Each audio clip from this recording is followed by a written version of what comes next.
What is up, Steelers Nation? Thank you so much for jumping on to another episode of All Steelers Talk. I'm Noah Strackbein today, joined by a very special guest, a man that everybody has shouted from the mountaintops for me to have on this show, the host of one of the best Steelers podcasts on the internet, one of the brightest football minds in the city of Pittsburgh. Some know him as Chris Carter. Others know him as the 9 to 13 meme guy. Chris, I'm super pumped to have you on. Thank you for coming on, and I'll ask you the same thing I ask everybody every day. How you feeling, my friend?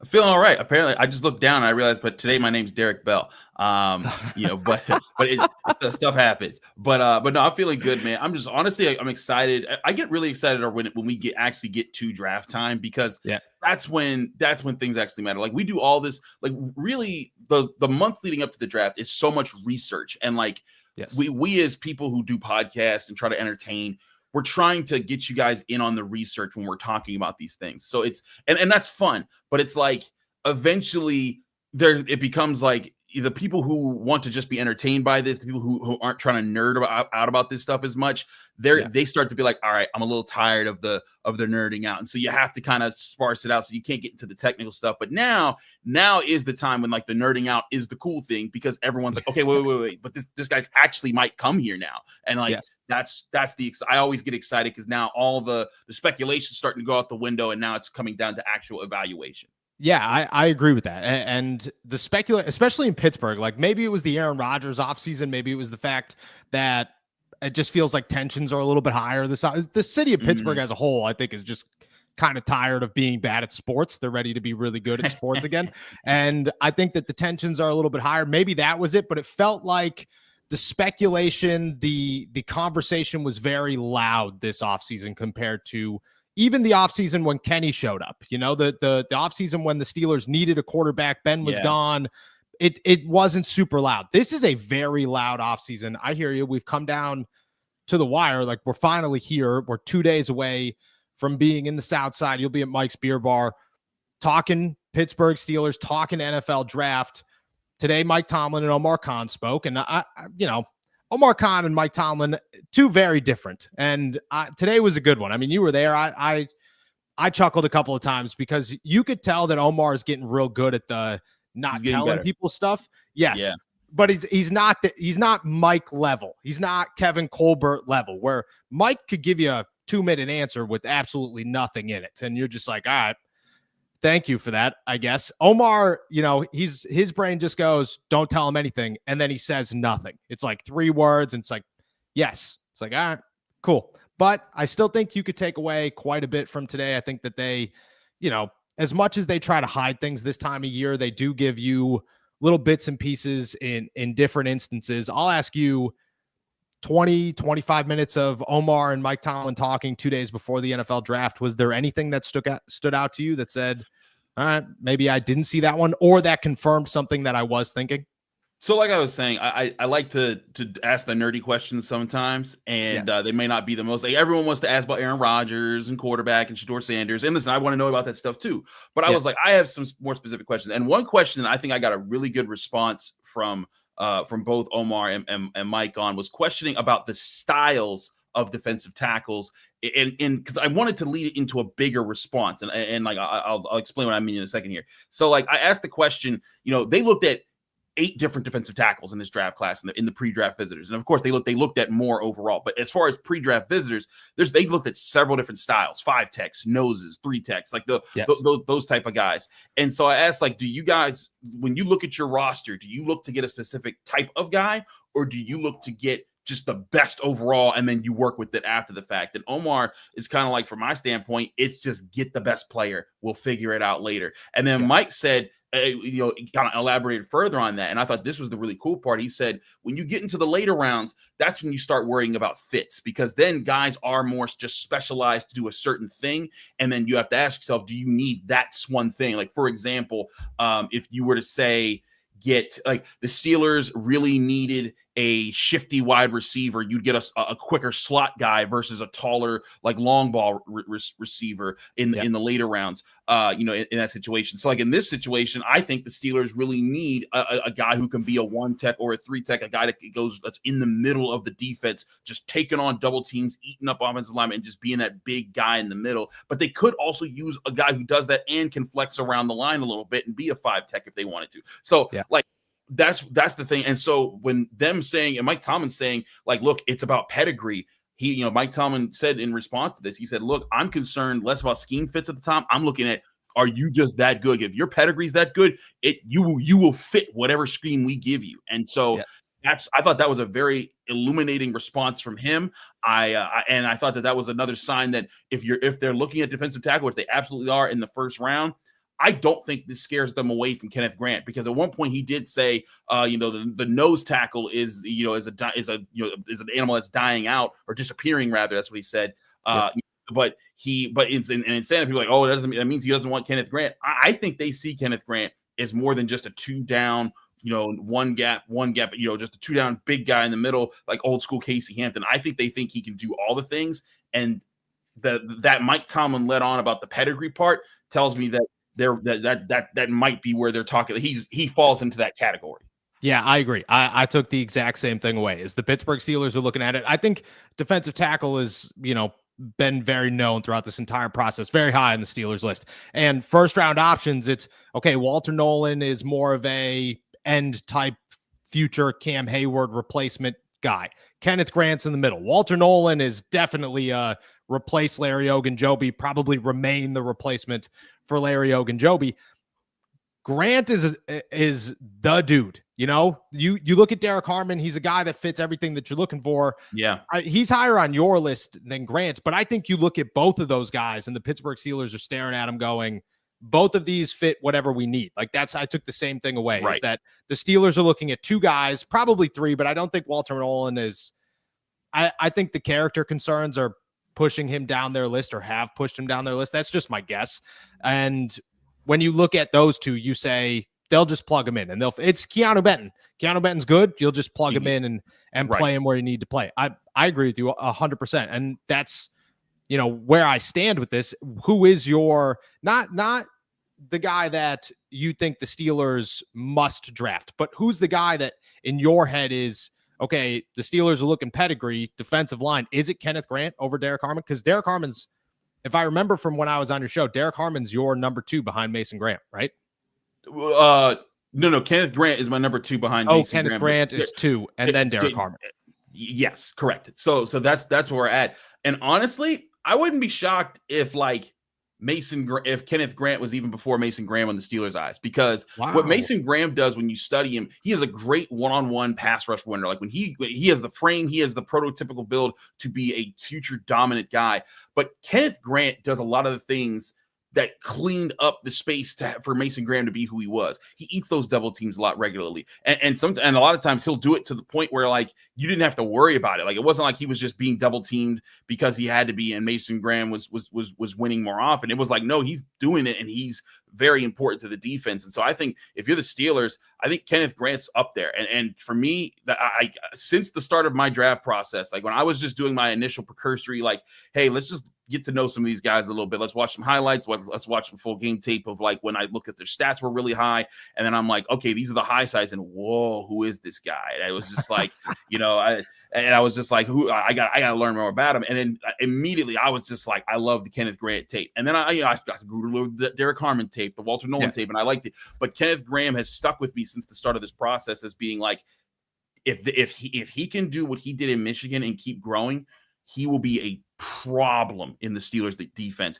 He will be a force, and he will allow Keanu Benton to flex out a little bit more to the 3. It'll allow them more flexibility. It'll give them another dominant fourth. And I think that him and Keanu Benton can be a 1-2 punch, for when Cam Hayward eventually does retire and that becomes a serious thing. And while Cam Hayward's here, I think that he's a guy that you put him in the middle, he will be that force, and it gives you so much more flexibility back with that D-line, which is something I think they've really needed.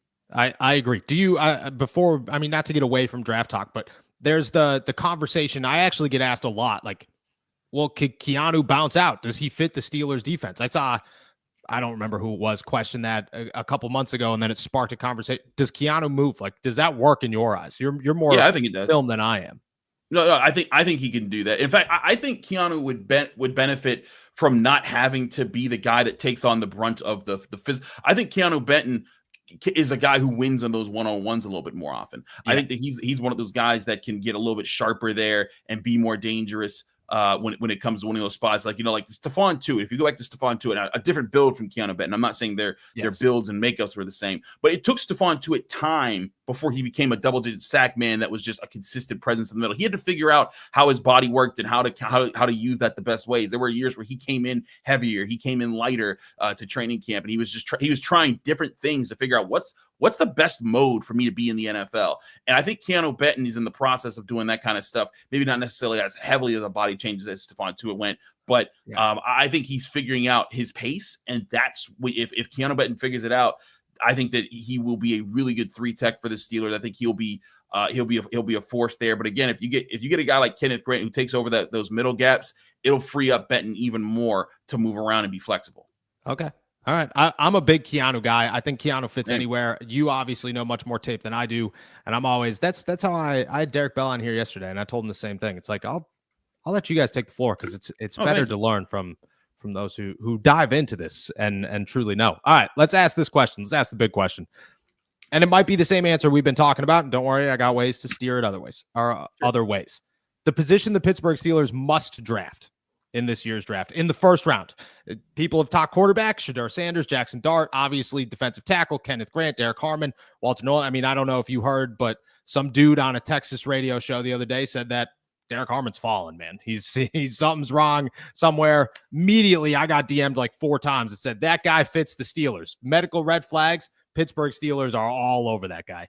The position the Steelers must draft in the first round in your eyes. It's D-tackle. It's been D-tackle. They need to listen. The Steelers, with the way that they're trying to build things, Andy Weidl, people forget, people are like, oh, the Steelers should go do this and become this type of team. Andy Weidl came to the Steelers to make them like the Eagles, to say, hey, we're going to beef up both trenches. We're going to be a real problem. And then you're not going to like playing us because we're just going to be beating you up and down the field physically. And they could not do that defensively at the end of the year because they didn't have the interior defensive line. And I think people underestimate how important that is. When you have a great nose, when you have a great interior defensive line presence, it allows everything else to balance out. It's like playing chess. If you take over the middle part of the board, like rookies in chess, they'll move their pawns on the sides out because they want to get their rooks out. But the most valuable thing is to control the middle part, because if you control the middle, everything else falls into place, and then it forces everyone to capitulate to you. And that's the same thing in football. You think about the great Steelers defenses of all time. What did they have? Strength up the middle. The 70s, you had Mean Joe Green, Ernie Holmes, Jack Lambert, and then you had Donnie Shell at safety in the middle part of the field. You think back to the 2000s, you had Casey Hampton, James Ferrier, Troy Polamalu in the middle part of the field. And that's what the Steelers need to get back to doing, because if they can have that consistent, it takes more than just one guy now. And I think they had it for a bit with Tuitt and Hayward. The last time this defense was elite was when Tuitt and Hayward were on the field at the same time. They didn't have elite linebacker play, but that's just how important that is. If you get that interior defensive line pair that dominates the middle part of the field, you become such a more dangerous unit, and it becomes that much harder to double team TJ Watt to make sure he's wherever he's at, because you got to worry about all these guys, and then it frees up Alex Highsmith, and then you're getting more pressure, and then all of a sudden Minkah Fitzpatrick's like, aha, here you go, you made a mistake because you're too worried about these pass rushers. That's what the Steelers need to have. On top of the pass rush, it's stuff in the run, because what the Ravens did, Linderbaum was just able to drive out Benton and with a guard, just get someone to chip to Patrick Queen, and it was lights out. You're not stopping that. If the Steelers take that away with a really good foundational defensive line pick that lasts them for the next 8 to 10 years as a dominant force, it will do so. It'll pay dividends for what this team wants to be. So first off, thank you for the chess reference that I did. I did not expect a chess analogy to come on. I really don't. I don't think I haven't played chess. I own a chessboard. Got it for Christmas, actually. We got to play sometime. We do. I haven't played in a couple of years, but I was at I was at a tour. It was like a house tour during Christmas. Walked into some dude's house, said, wow, that's a nice chessboard right there. That's all I wanted. I asked everybody, I said, buy me a chessboard for Christmas. That would be great. So thank you for that one. You're talking middle of the field and you're going deeper than defensive line. You're saying the inside linebackers, the safeties. Yeah. There are questions in Patrick Queen. I'm not a guy that thinks Patrick Queen stinks. I'm not even a guy that thinks Patrick Queen had as bad of a year as everybody says that he does. Same with Minkah. I think Minkah needs to have more splash, but I don't by any means think Minka's a bad player. But are they that piece away from, like, can they be elite? Is Minkah still elite? Does Patrick Queen have elite in him? Like, are those pieces strong enough in your eyes right now to say, okay, you find that Kenneth Grant, that Derek Harmon, they're good. Like, they're set. I think that if they lock it up so that the linebackers can stay very clean, I don't think Patrick Queen necessarily is elite, like top 3 interior linebacker. Yeah. I think he's like the class right below that, which is still awesome to have. Like, it's a bad inside linebacker group in the NFL as a whole. Yeah, exactly. So like if you have that and you're building off of that, that makes everything easier. And I still do think Minkah Fitzpatrick has the potential to be who he is.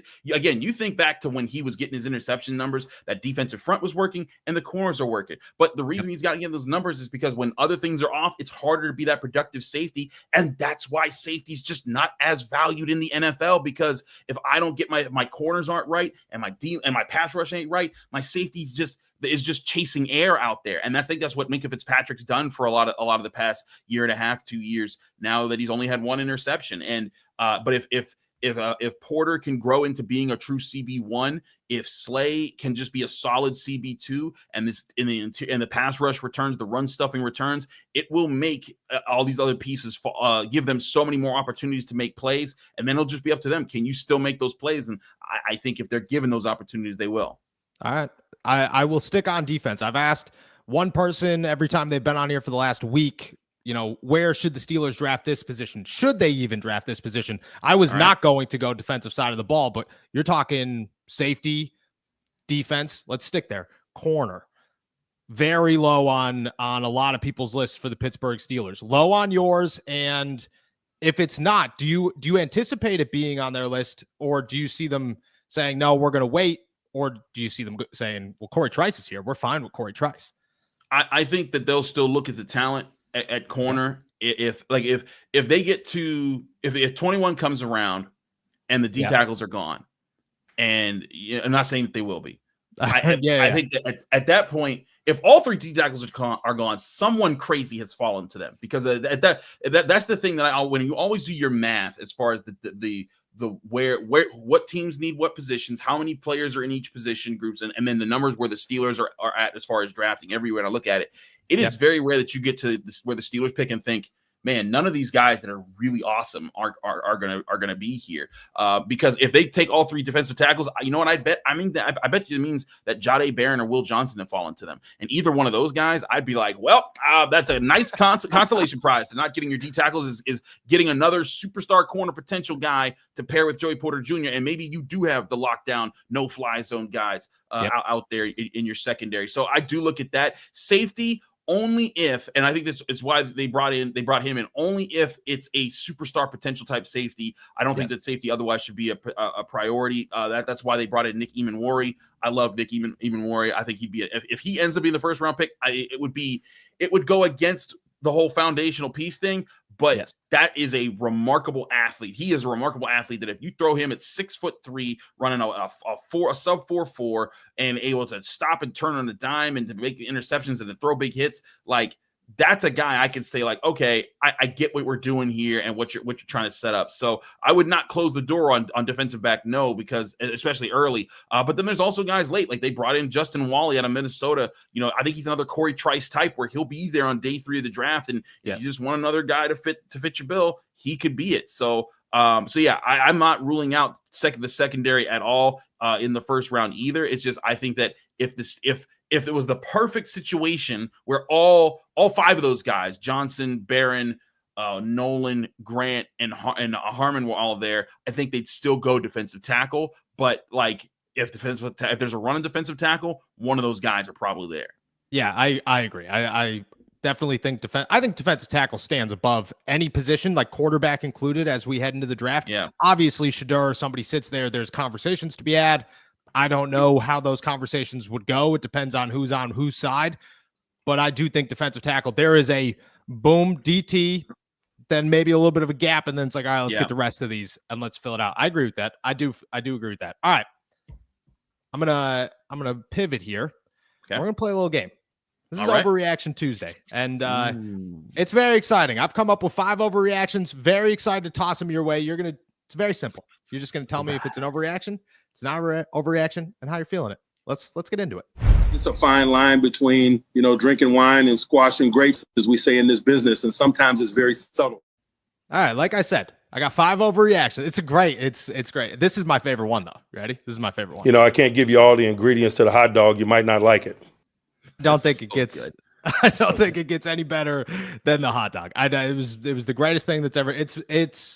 I've been around for the creation of 2 of them that like really stuck. The other one didn't stick. It was the squirrel and the nuts. And I remember sitting behind Josh Roundtree and going, just like tapping him, going, wow, that was awesome. Like that was so good. That was so good. The hot dog, man, you can't beat the hot dog. All right.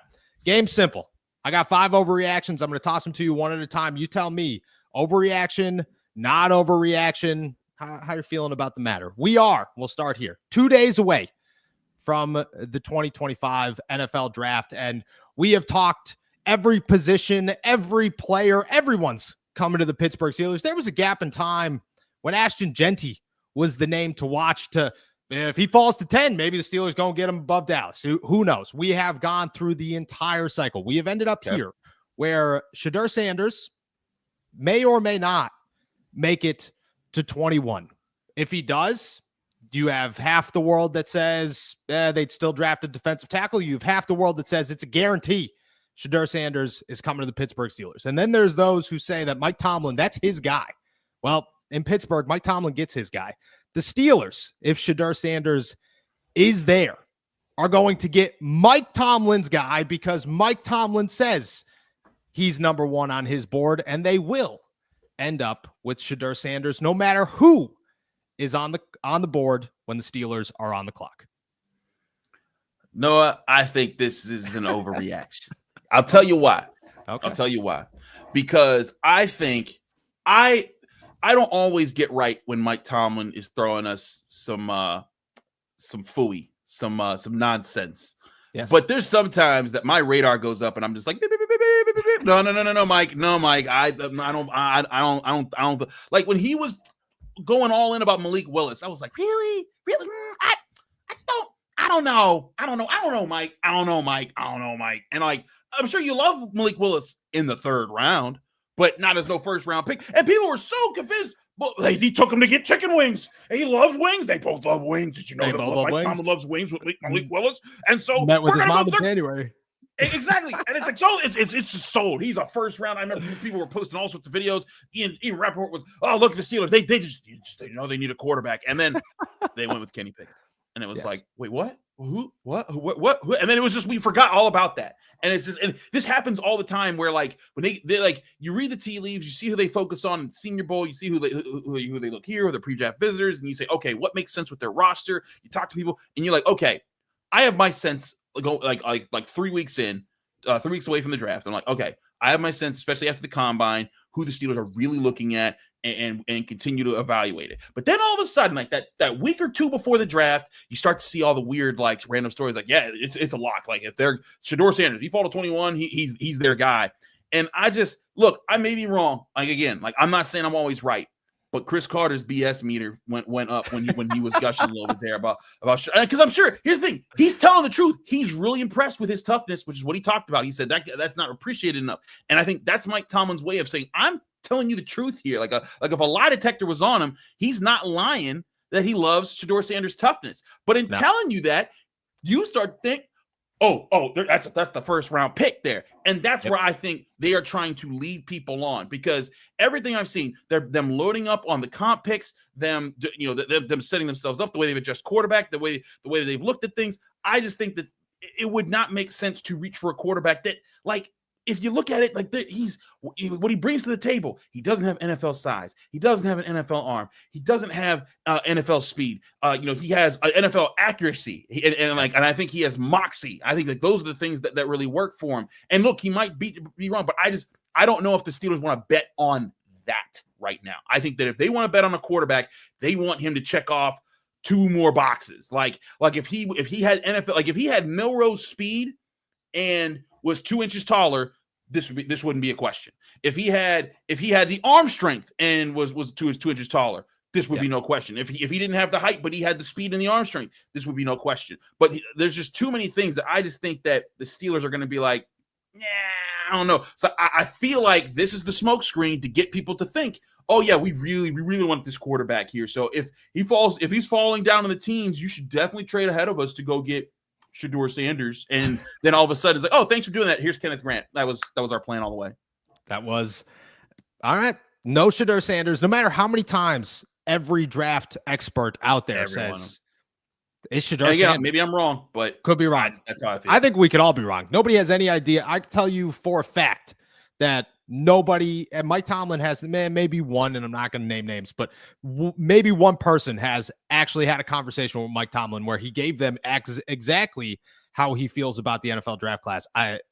Unfortunately, it was not me and you, unless I don't know something, but unfortunately, it was not me and you. One topic of conversation around the draft is, well, are the Steelers going to trade? And how would they trade? Because they don't have a second round pick. They gave that up for DK Metcalf. We went 2-3 months of George Pickens is going to get traded for the second round. George Pickens is going to get traded to the second round. Omar Khan has said it twice now that the Steelers want George Pickens to be here and that they don't have any intentions of trading him during the NFL draft. Well, you just talked about smoke screens. This one isn't it. It's time to listen to the Pittsburgh Steelers because they are not going to trade George Pickens. No, instead, they're going to pull this off. They're somehow going to trade and sign for DK Metcalf, and they're also going to hand George Pickens an extension this summer. Overreaction or not? I like the way you think, sir, because I think the same thing. Listen, some people think I'm crazy. And I haven't done the full episode of this because I wanted to wait for this for after the draft because we have that long lull of time to talk about a million things that won't matter, and you're going to need me to come up with topics. So I've been saving they should extend George Pickens take for the summer. So spoilers for all my Locked On Steelers fans, that is going to be coming at some point. And I've kind of hinted toward it already. But here's the thing, Noah. Let's say next year's the year they go get a Lenore Sellers, whoever. And that's they land their superstar quarterback. What do you want for your superstar quarterback? You want a really good offensive line. You've invested in that. You just need to develop it. You want playmakers on your offense. And so you got DK Metcalf locked up. You got Pat Freiermuth locked up. You got Jaylen Warren. We'll see what happens there. You're probably going to draft a running back this year. You hope that you hit there. But you need another really good wide receiver. And if you're not paying top quarterback money, paying 2 wide receivers at the same time is something that you can pull off, and without sacrificing your defense like the Bengals have. Because that's the thing is that the Bengals, they're paying for 2 wide receivers and a quarterback, but they also not paying a defense, and that's why they've made the playoffs just twice in the 5 years that Joe Burrow's been around. So I think that's I'm right with you. I think that it is not out of the ordinary. Look at the Buccaneers and the benefit that they got from signing Chris Godwin and Mike Evans to long-term deals. They got a Super Bowl. They've been ultra competitive. It worked out with Tom Brady, and then it carried over to Baker Mayfield. Like, I as long as George Pickens does not like crash out this year and do some wild stuff, which, hey, George Pickens has done some wild stuff. Not like too wild, but like, he's got into his squabbles. But if he emerges this year, does really well with Aaron Rodgers, because let's be real, I think it's just going to be Aaron Rodgers. Then I do think he's gonna. I think they're gonna be like, yeah, we want him long term because he's that good of a dude. And then that sets you up where you have your receivers in place. If you draft your quarterback, you're like, hey, you got a star here, you got a star here, you got a tight end that plays here, you got this really good offensive line that, again, you got to hope that it develops, but you've invested in, you got to trust in that, and you got this running back, go to town, and you think about it, that's what they handed Ben Roethlisberger. They had Jeff Hardings. They had Alan Faneca. They had Marvell Smith. That offensive line was ready to go. Jerome Bettis, Willie Parker in the backfield. They eventually drafted him, Heath Miller, in the next round, so that one wasn't there. But who were their receivers? Hines Ward, Plaxico Burress, Antoine Randall. You had it lined up for him. I think that's what they're trying to do. So it's not an overreaction. Sign George Pickens. I didn't think that was going to be the one that I got you to bite on, but I appreciate it. I also appreciate the line shout out, because to be honest with you, I've been saying that for months and everybody tells me I'm wrong. I go to family outings and they're going, dude, you got to stop talking so optimistically about the offensive line. I'm like, look, maybe it's the North Dakota charm from Mason McCormick every time I'm in the locker room, but I got faith in that guy. Okay. I got a little bit of faith. All right, let's keep it trucking. Let's circle back here. Okay. You just talked about the Steelers going to get a franchise quarterback and making him the guy long-term, adding weapons, so on and so forth. Well, the Steelers, maybe they already had one and they messed this thing up. The Steelers are talking Shedeur Sanders. They're looking at next year's class. Omar Khan even said already, you're looking ahead. Well, the last time that they did this, the last time that they went out to draft a quarterback, Matt Canada was their offensive coordinator, which everybody has their thoughts on Matt Canada. Deontay Johnson, who at the time had some drop issues, and George Pickens, who at the time was a rookie, was the wide receiver duo. Pat Freiermuth was pretty new to the league. Najee Harris was great, but the Steelers ultimately said, we want better than Najee Harris. Offensive line was at best. I would say at best. Well, the Steelers, they're not scared to draft another Kenny Pickett. They're scared that they messed up, and they would not be in this problem if they never signed Russell Wilson and just rolled with Kenny next year, and things would be in a much better spot. Overreaction or not? Here's the thing. What's better position? Because I knew that question was coming. I knew it. Because here's the thing. Like, yeah, you know what? They'd have Kenny Pickett with their system for a fourth year. Yes. But I don't know if Kenny gets you some of the wins that Russ got you this year. Like that first Bengals win that Russ lit it up on. You know, I think that there were several games where Russ really brought it together. And again, from all the reporting that we're seeing, it wasn't that Russ wanted to dial the offense back. It was Arthur Smith wanted to dial the offense back. And that led to some issues down the line there. Would he have done that with Kenny Pickett? Who knows? But I think that Russell Wilson did some really good things last year. And I don't know if it would have been that. I think it's more so that if Kenny Pickett had just stuck it out, because when they signed Russell Wilson, there was no guarantee that he was going to be there for the long term. It did mean that he was going to start over Kenny Pickett, but Kenny Pickett could say, you know what? My first year, 2 years did not go well. Mason Rudolph outperformed me at the end of my last season. So I do need to earn myself. If he had just stayed put, they never would have traded for Justin Fields. And then Kenny Pickett would have been the backup. And when Russell Wilson goes hitting sleds in the beginning of August, guess who's the quarterback again? It's Kenny Pickett. Guess who's 4-2? Kenny Pickett. Guess who everyone's saying he could still be the guy? Kenny Pickett. I think that Kenny Pickett, honestly, kind of by wanting out, he put himself in a bad spot there, and now he's a backup with the Browns. You know, in a situation that's not looking too great. They might draft Shedeur Sanders. Who knows? But yeah, in my opinion, it was less about the Steelers making the mistake than as far as Kenny not wanting to gut it out with them. All right. Back up to Joe Flacco. Different conversation, I guess. Different conversation. All right. Last one here. This is a big one. Okay. The Pittsburgh Steelers. We've talked George Pickens trading up in the first round, trading back, Kenny Pickett, the whole nine. Got to find a franchise quarterback at some point. That's the Pittsburgh Steelers' big thing. They are a franchise quarterback away from going from 10-7 and losing in the first round of the playoffs to being 10-7 and having an actual shot to pull something off in the playoffs. Well, they head into Thursday night. They have one pick in the first round. They have no picks in the second round. And by the third round, I mean, who are you getting? Quinn Ewers, Will Howard, maybe Jaylen Milro if everybody else decides, never mind, we're good on Jaylen Milro. If they do walk away with a quarterback, chances are it's the third or fourth round anyways. And yeah, Mason Rudolph's great and probably could get you to 9 wins. I believe anybody that could throw the football and play under Mike Tomlin could probably get you to 9 wins. This is what the Steelers should do. If the Steelers don't have a starting quarterback, a future possible franchise quarterback, or at least Aaron Rodgers in their facility signed to a contract by the end of the NFL draft, you want to know what they should start doing? They should start thinking about trading TJ Watt to get as many picks as they can for next year to trade up and get their franchise quarterback. TJ's only got 1 year left on his deal. Most valuable now. I'm not a trade TJ Watt guy, but sometimes you got to think big picture, and this is one of them. Overreaction or not?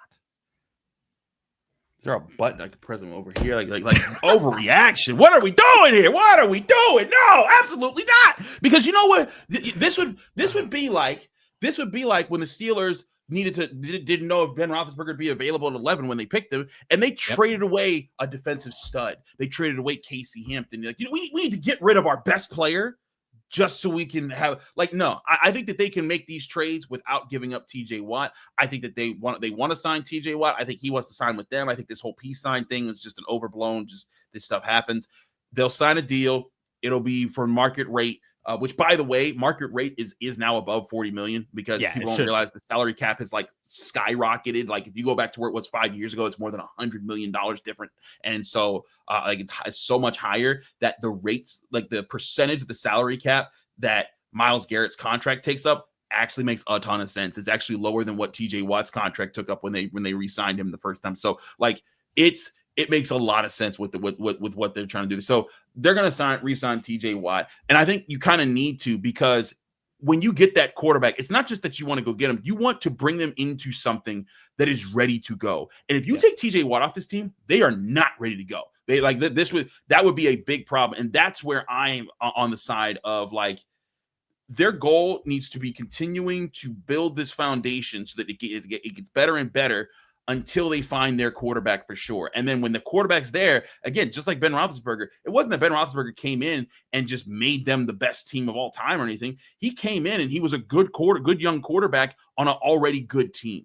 And that's where I think the difference can be made for the Steelers is if they keep building to that, which is why, again, they shouldn't rush to get a quarterback. They should make sure it's the guy that they really want. And if they really want Shedeur Sanders and he's that guy, take your shot. I just don't think that they actually do. I think that's a smokescreen. But as far as if you give away TJ Watt, that foundation loses a very big brick. And then all of a sudden it's really wobbly. And then say you land your quarterback, but now your defense is struggling because you gave away the best pass rusher in football and he's going and dominating for another team somewhere else. That's where I think that there's that's where it would not add up for me to trade away Watt. I don't know what you're saying in best pass rusher in football. Pass rush win rate, my friend. Rush sure. Win rate. All Yeah, right. cool. If it makes anything better, I'm on the overreaction side of my last overreaction as it is. All right. That's our game there. Appreciate you for playing. All right. Before I send you out of here, I do have one, and I was going to ask you two players that should be on the Steelers, but boring. This is a better one. All right. And maybe you don't have an answer for it, but Cody deserves an answer here. Our boy Cody Silva said, "No, Chris, I've been waiting for this pod to happen for years." That's how long I've been getting told that you need to be on this show every single day. What's the funniest thing you guys have seen together? I remember Noah telling a story. I've also told Noah you're the best advertiser. I mean, which I've relayed the message to you, obviously, that you speak like an auctioneer. And that's, everybody's got a gig. Everybody's got a gig. They call me the podcast. I don't remember the story that I've told, to be honest with you. I don't know if you... Oh, okay. You've got a story. Right, go ahead. You know what story I'm going to talk about. It was when you and I were at training camp. And oh gosh, I have not told this story. I don't have to No, tell it. It deserves to be told. All right. It deserves to be told. It was a normal afternoon training camp practice, Cody. Noah and I were sitting. It was sunny. We had just came from lunch. It was a wonderful day. And we were sitting there and we're waiting for the real part of practice to actually practice. I think had just, it was going, it just ended. And Robert Spillane, back, this is how long this was, a few years ago. Robert Spillane is just, is like catching passes. He's trying to catch passes. And it was just like, it was like he was playing tight end, but just off by himself. But he was just having a hard time. It wasn't really coming to him. And so then this one time, the ball kind of like gets just past him and he falls to the ground. He's and Noah's just like, I guess that's why you play defense, Robert. Thinking like it was a light comment, just making fun of the moment. Everyone's having a good time. Robert Spillane gets up and points at Noah Strackbine and says, "You shut the blah up. You don't know nothing about football." And we were like, whoa, Robert. Whoa, buddy. And so like the next day, Robert Spillane apologized. He was like, "My bad, I was tripping." Yeah, we hugged it out. But I just remember just being like, I can step away if you want to kill him. You don't have to kill me. Like, I didn't say that. I just want to let you know, Robert Spillane. Robert Spillane, he may not be a big man, but he is a scary man. Scary dude. I totally forgot it. My brain has erased that one because of how traumatic that experience was. The trauma, bro. The trauma. Dude, his reaction to me the day after, I went up to him. I was like, yo, bro, I'm so sorry. I didn't mean to piss you off yesterday. And he hugged me immediately and he was like, yeah, man, sometimes I just get heated and that's on me, bro. And I was like, yeah, it is. Cause I needed to change after that. Who does that to a random person? Yeah, I agree. I'll tell you my linebacker scared the snot out of me story. Okay. All right. So this is many years ago, long before I'm a reporter. I'm actually in law school at this point. And I'm out in the South Side, and my boy Devin Swain, shout out to Devin, he's going to be in my wedding. But it's his birthday, and we're out in the South Side, and he was like, "Bro, can you get the DJ to play this song?" So I got a file. I got you, bro. So I walk up. So I'm at what used to be the S Club, the S Club, whatever it was called. But there's these steps. These steps go up to like a balcony where like the DJ is at the edge of the balcony and there's a private party behind the DJ. So like you had to do this. So I'm just going to play my friend's song. And as I get to the top of the steps, I'm walking up to the DJ and someone like reaches over the balcony and taps me on the shoulder really hard. And I turn and I look and it's James Harrison beating sweat down his bald face. This is also 2013 James Harrison. So like still like prime beat the snot out of you, James. He still actually would beat the snot out of you, James Harrison, even in any day. But back then, way more scary. I hear you. Like even like prime scary James Harrison. And I look at him, I'm like, oh, and he was just like, "What are you doing? Who are you? Why are you here? Do I know you? Why are you here?" And I was just like, "Yeah, that's why you're here twice." And I was like, so I just go, "Mr. Harrison, I'm just trying to go to the DJ." And he looks at, and like I think he thought I've been drinking, so he looks at me. He looks at DJ. He looks at me. He looks at DJ, and he says, I guess." And then he goes back to his party. Yeah, that's so scary. And so, but I didn't know if like he was okay with me doing it. So I was like, you know what?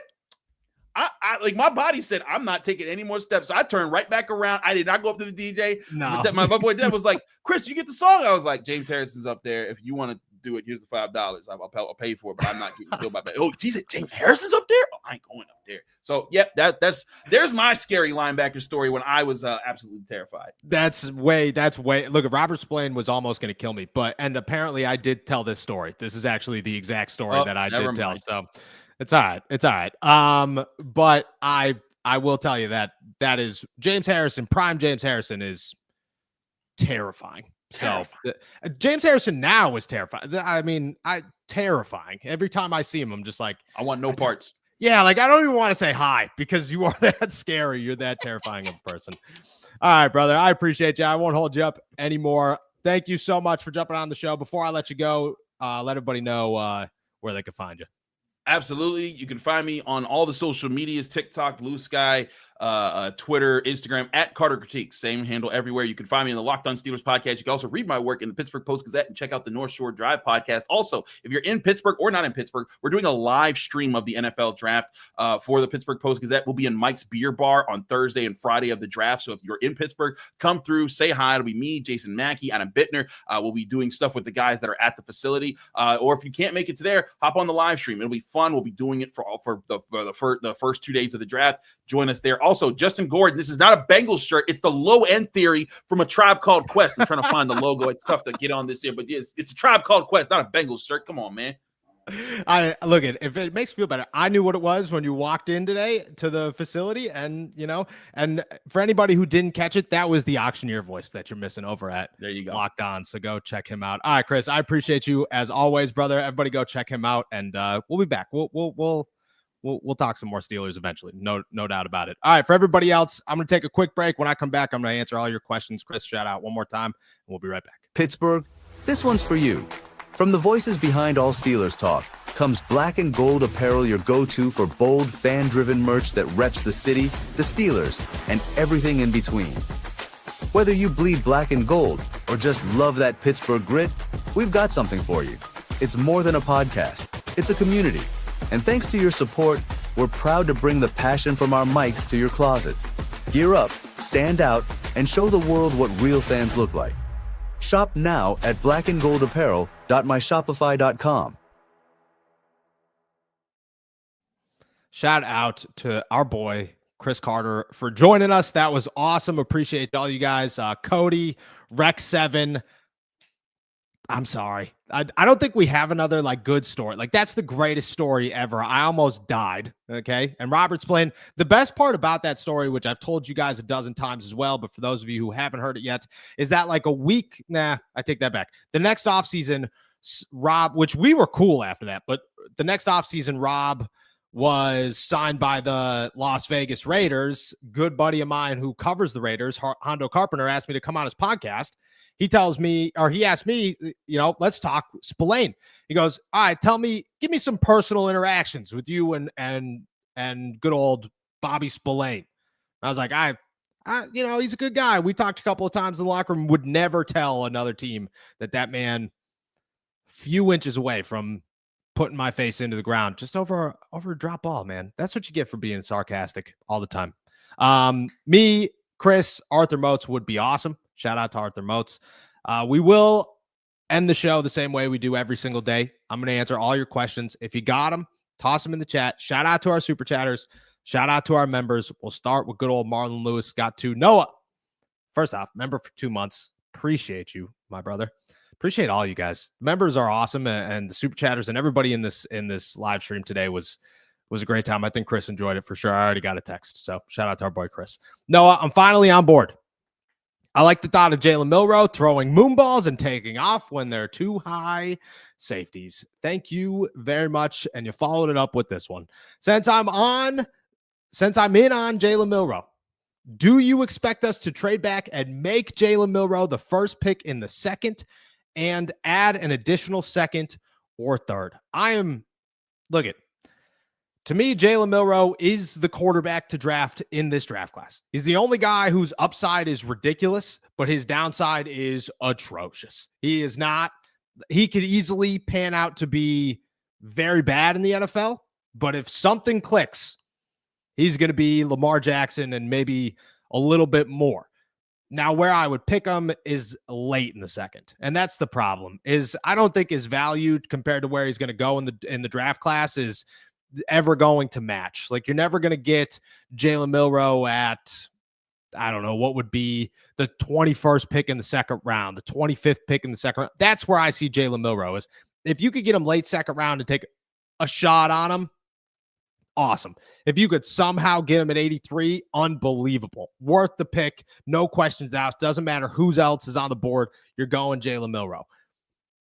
I think the first pick in the second round, to miss out on the first pick, your first pick in the draft, and to instead take Jaylen Milro is too risky to me. Like I'm really not sold on drafting a quarterback that you believe is going to be a starter in this draft. I'm more so sold on taking a backup and waiting till next year. And I'm still very convinced Aaron Rodgers. I mean, I got a phone call today. Aaron Rodgers is still believed to be the guy the Pittsburgh Steelers are going to sign at some point during this offseason. Okay. I follow that. And if that's the case, I don't think taking a quarterback in the first 2 rounds of the draft is worth it. If you could trade back up, makes a little bit of sense, makes way more sense. But if you're trading down, you're not getting a defensive tackle, you're not getting a running back, you're not getting a wide receiver, you're not getting the best player available, and you're just taking a quarterback with massive risk.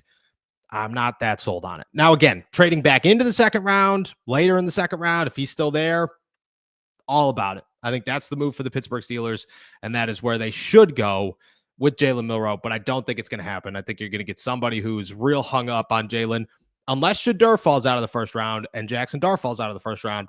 Then you got a legitimate chance, and I would not rule that out. I wouldn't say it's likely, but I wouldn't rule it out.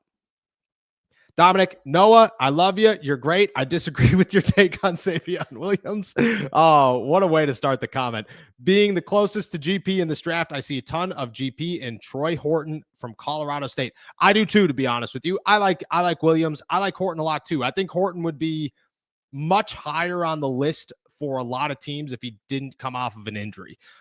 If Horton was a guy that which he might be completely healthy, but I don't know where he is health-wise. But if he was a guy that, was just coming in here, had a normal season, continued the uprise, everything, I think he'd be a lot higher on this draft class. And be a guy that you could get probably the same spot as Williams. Like Williams right now is second, third, maybe fourth on a crazy day, fourth round in the draft. Horton probably starts in the fourth round. And I think he would, again, be second, third, maybe fourth if he wasn't dealing with injury. I think he's bigger. I believe he's taller. I agree. I think he's got fantastic catch radius. I think he's got big playability. I also think he's faster. Like his game speed is pretty good. I don't know what he ran, but I don't remember it jumping off. I don't even know if he did run, but his game speed is pretty all right. He does have great body control. I think for a dude who people will say like, oh, you went to Colorado State, you still played pretty good talent. And I do think that the Steelers would look to replace a George Pickens with another George Pickens type. Troy Horton could be a name. I mean, they had some interest with Troy Horton. I know that throughout the process. But they've had interest in a lot of names throughout the process at wide receiver. Those later round wide receivers are big on their board. Jimmy Horn is still a name to watch if he somehow is there and the seventh or an undrafted guy for the Pittsburgh Steelers. Not GP at all, but another athletic slot guy that super fast and the Steelers could rely on. But I'm with Chris on this one, and we just talked about like I do think that the Steelers want to keep George Pickens, and unless George gives them a reason to get rid of him, they're going to operate that way, and that means they're going to go into the draft thinking George Pickens is here, and I think that's significant as we sit here today. Stephen Cornfield, what's up, my guys? You both are fire. Shout out to Chris once again. I'm glad that we finally got this one rolling. What's the 1 to 2 year upside of Jaylen Milro, and why do you think that Dart is still staying firmly on mocks at 21? I don't trust mock drafts. Even my mock drafts I put together, and I have one coming out on Thursday morning, and Kenneth Grant is going to be my pick at 21, and I'm sitting there going, yeah, all right, cool. But come draft night, Thursday night rolls around, I'm going to be sitting there going, maybe San Francisco takes Kenneth Grant and the Steelers have no shot. Maybe Cincinnati takes Kenneth Grant and the Steelers have no shot. Maybe whoever takes Kenneth Grant and the Steelers have no shot. It's how the board shakes out that gets really confusing. And these national mocks are great, but it's like national coverage anywhere. You can't look at ESPN and say, to get up, and unless Brooke Pryor's on the television or Jeremy Fowler's on the television, people who have connections in Pittsburgh, Adam Schefter, I guess, like you don't know if they have any insight in Pittsburgh or at least enough insight in Pittsburgh to feel legitimate about it. And I think that's the same way with mocks when it comes to Jackson Dart. When it comes to Jaylen Milro, that's the biggest question in the draft is what is the 2 year upside to Jaylen Milro? Because it comes down to, can he do it? Not how long it'll take. Can he do it? It's going to take a year or two, no matter what. It's can he process the field so much faster than he is? Can he throw with way more accuracy, short, medium, and deep than he does right now? Can those things happen? Can he maneuver his feet and fix his feet and his mechanics without messing up his arm strength?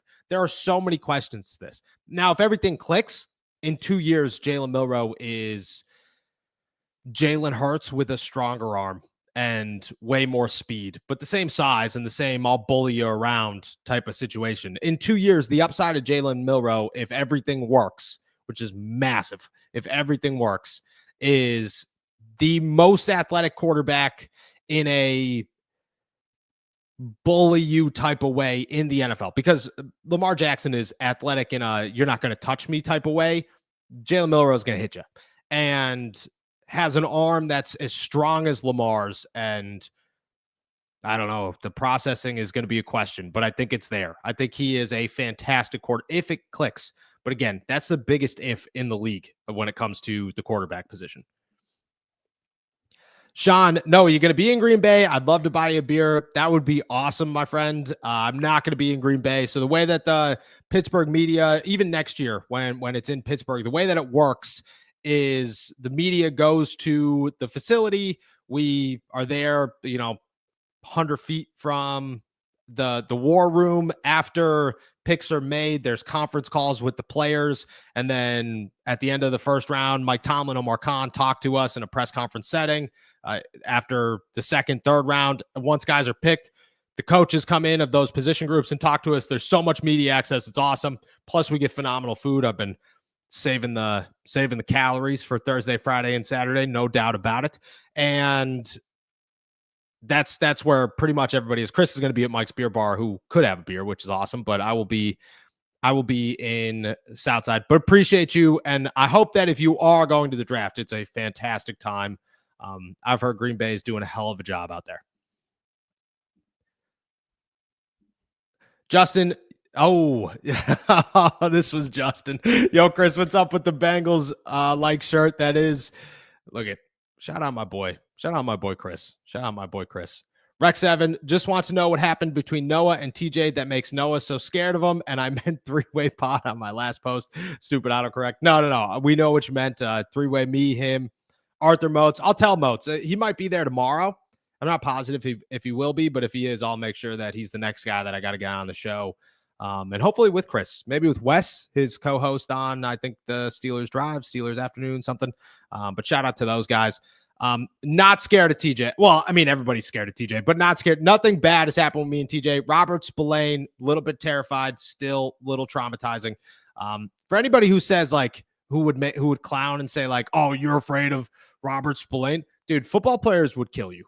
It takes a certain type of crazy to play inside linebacker. That has always been the rule of thumb. Like you are meaningfully, without question, running head first into the big, scariest men on the football field saying, yep, let's do it, pal. I'm going to get past you. And a lot of times you do.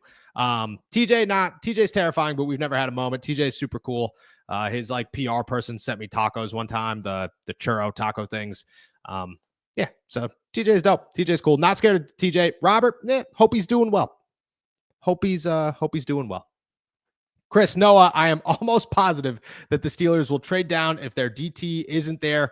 But if we were to trade up, I would be okay with a running back in Ashton Genty. I agree. I mean, trading up for Ashton Genty would be, I have such a hard time trading up for a running back, but he's the only player, like he is the only player realistically in this draft because Travis Hunter is going to go at 2.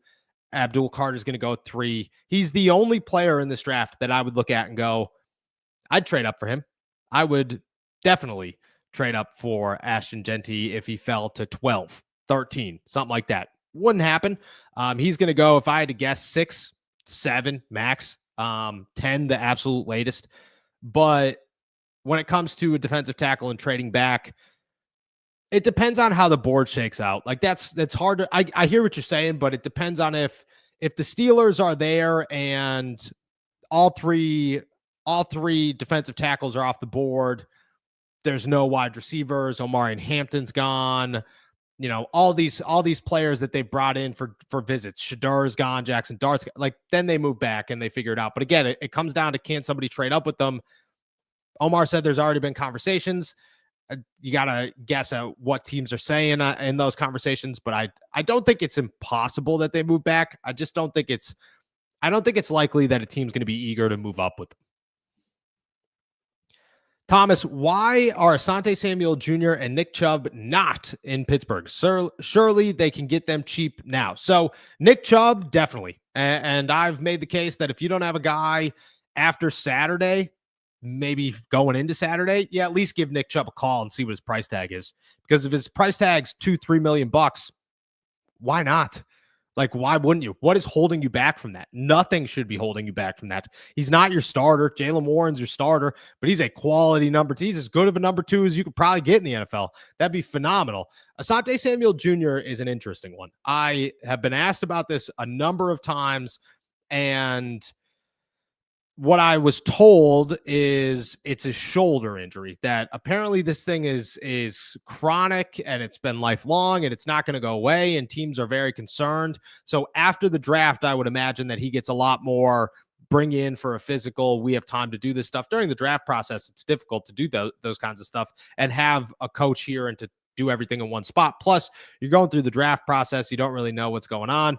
Asante Samuel Jr. could be a guy that, going into OTAs, even during the draft. I mean, they signed Chandon Sullivan during the draft. They signed Who did they sign immediately? Was it Arthur Millette? No, it was Keanu Neal, I believe. No, maybe it was DeMonte KZ. It was DeMonte KZ. They signed immediately after the draft a couple of years ago. I could see Asante Samuel Jr. being that guy as well. They're going to go send him through the process and do everything there. That's why he's not on a roster. There are some medical concerns that teams are actually fearful for, and I would imagine that's playing a role into this. Unlimited moonballs. Can we see an update on the mullet? Also, Mullet Noah deserves a cool nickname. Yeah, we're rocking, boys. We're doing well. We're getting in there. Just got a haircut the other day, dude. I also got a couple compliments on it. And then if you walk into the Steelers facility, okay, you got to remember that it's Brooke Pryor, it's Jenna Harner, or I guess Jenna DeFabo now, and I shouldn't guess there. We'll go Jenna Harder. Shout out to Jenna. She's the bomb. And that's it. It's a bunch of dudes who just, classic dudes. You walk in, you look any different, you got a dumb nickname, and they're making fun of you. I got a couple compliments and that's how you know you're either doing it right or you're way off with the mullet. That's how you're guessing on that one. Where we're at right now, but it's getting there. I got no plans to cut it down as we sit here today. All right, let's keep it trucking here. Hey, no, what are the chances Will Johnson falling to 21, and are the Steelers taking him? I don't think the chances are super likely that he falls to 21. I do think that if he was there at 21, they'd go defensive tackle first, but Will Johnson would be number one on their list outside of a defensive tackle, and they'd have a very hard time jumping on or not jumping on Will Johnson if he was there with the 21st pick. All right, and we'll finish off the show with this one. I know we got a lot more questions on here, but I got to jump into a meeting. I apologize. It's just me tomorrow. We're going to have a full show. I'm going to answer a bunch of questions, so I appreciate you guys. Maddie, who is the one draft prospect that if they fell, the Steelers would immediately jump on them? Great question. Ashton Genty is on that list, but he would never. Let's think realistic, okay? Realistically, I could see Kenneth Grant and Walter Nolan going before Mason Graham. I know it's hard to think of, but I have been told that is a possibility somehow. If that happened, I think the Steelers would jump on Mason Graham. They wouldn't even think twice about it. They'd look at him and go, that's our guy. He's here. Sounds good. Kenneth Grant is the guy. He is the guy to watch. I'm gonna look at it this way. Who's the guy in the third round that if the Steelers somehow fell, they would not have any question but to jump on him? And that list, I think, is a little bit more intriguing. Caleb Johnson, Quinshon Judkins. Got to have one of those in episode. Quinshon Judkins would be on that list. Trey Harris out of Ole Miss would be on that list. Obviously, Trey Henderson, but there's no chance would be on that list. I would say Jaylen Milro is on that list. I would say Darius Alexander. If for some crazy reason he falls that far, which again, like defensive tackles fall, you never know, could be on that list. That would be my list of guys that if they were to fall, the Steelers weren't going to avoid them. They wouldn't in a million years think otherwise. In the first round, I think that list is small. I think Will Johnson, but I don't think they'd go Will Johnson over a Kenneth Grant. I think if Ashton Genty made it out of the top 10, they're at least making phone calls. They're at least bare minimum making phone calls. I don't think they'd jump on a wide receiver if he fell. I don't think that they'd jump on and trade up for Mason Graham. I think they'd hope that he fell to them. I think that's the list. It's real short. This draft class is loaded with a bunch of who knows what's going to happen talent, and the Steelers are looking at it the same way. And if that's the case, I don't think it's that far. I think the third round with crazy running backs and maybe a wide receiver and definitely Jaylen Milro is more of the, well, you never know what's going to happen at 83. All right, y'all. With that said, I am heading out of here. Thank you guys so much for jumping on to another episode of All Steelers Talk. Make sure to subscribe to me on YouTube, youtube.com/All Steelers Talk. Check us out anywhere you get your podcast. Go hit those audio downloads. And shout out to our boy, Chris Carter. One more time, go find him on the Locked On Steelers podcast and at the Pittsburgh Post-Gazette. You can find all of my written work at si.com/NFL/Steelers. Like I said, tomorrow I will be back. It'll just be me, and we will dive in heavy to all of the NFL draft questions before Thursday and where we go from there. With that said, it's a good one. Go enjoy another beautiful day in the Berg. See you tomorrow. Peace.